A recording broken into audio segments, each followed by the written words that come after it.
Hello, ഇന്ന് ഞാൻ വീട്ടിൽ ക്ലേ ഉണ്ടാക്കി നോക്കിയായിരുന്നേ. ആ സക്സസ് നിങ്ങളായിട്ട് ഷെയർ ചെയ്യാനായിട്ടാണ് ഞാൻ വന്നേക്കുന്നത്. ഇതിനു വേണ്ടി ഞാൻ എടുത്തിരിക്കുന്നത് കോൺഫ്ലവർ, ഫെവിക്കോൾ, പിന്നെ ഒരു കുഞ്ഞു ബോട്ടിൽ വെളിച്ചെണ്ണയും വിനീഗറുമാണ്. വിനീഗർ ഞാൻ വീഡിയോയിൽ കാണിക്കാനായിട്ട് വിട്ടുപോയി. പിന്നെ നമ്മൾ പ്രത്യേകം ശ്രദ്ധിക്കേണ്ട കാര്യങ്ങളെന്ന് പറഞ്ഞു കഴിഞ്ഞാൽ എടുക്കുന്ന സാധനങ്ങൾ, അതായത് നമ്മൾ മിക്സ് ചെയ്യാൻ ഉപയോഗിക്കുന്നതും വളക്കുന്നതുമായിട്ടുള്ള സാധനങ്ങൾ മാക്സിമം വീട്ടിൽ സ്ഥിരമായിട്ട് ഉപയോഗിക്കുന്ന സാധനങ്ങൾ എടുക്കാതിരിക്കാൻ ശ്രദ്ധിക്കും. ഒരേ അളവിലാണ് ഞാൻ കോൺഫ്ലവറും ഫെവിക്കോളും എടുത്തിട്ടുള്ളത്.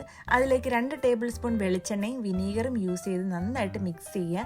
അതിനുശേഷം മാത്രമാണ് ഞാനൊരു പഴയ ഫ്രൈയിങ് പാനിലോട്ട് ഈ മിക്സ്ചർ മാറ്റിയേക്കുന്നത്. ലോ ഫ്ലെയിമിൽ വേണം ഇത് മിക്സ് ചെയ്യാനായിട്ട്. കുറച്ച് കഴിയുന്ന സമയത്ത് ഇത് പാനിൽ നിന്ന് വിട്ട് വരും. അപ്പോൾ നമുക്ക് മനസ്സിലാവും കറക്റ്റ് കൺസിസ്റ്റൻസി ആയിന്ന്. കുറച്ച് ബോഡി ലോഷൻ യൂസ് ചെയ്തിട്ട് നന്നായിട്ട് ഈ ക്ലേ മിക്സ് ചെയ്തതിന് ശേഷം ഒരു പ്ലാസ്റ്റിക് ഷീറ്റിലോട്ട് കുറച്ച് എണ്ണ തേച്ചിട്ട് ഈ ക്ലേ അതിനുള്ളിലോട്ട് വെച്ച് ഫുള്ളി കവർ ചെയ്യുന്ന രീതിയിലാക്കിയതിന് ശേഷം മാത്രമാണ് ഒരു സിപ്ലോ കവറിനുള്ളിലോട്ട് ഞാനിത് ലോക്ക് ചെയ്ത് ഒരു ഫുൾ ഡേ വച്ചിട്ടുണ്ടായിരുന്നു. പിറ്റേ ദിവസമായപ്പോൾ നല്ല സോഫ്റ്റ് ആയിട്ടുള്ള ക്ലേ ആണ് എനിക്ക് കിട്ടിയത്. നിങ്ങൾക്കും വീട്ടിൽ ട്രൈ ചെയ്യുക. ഇഷ്ടപ്പെട്ടാൽ ലൈക്ക് ചെയ്യുക.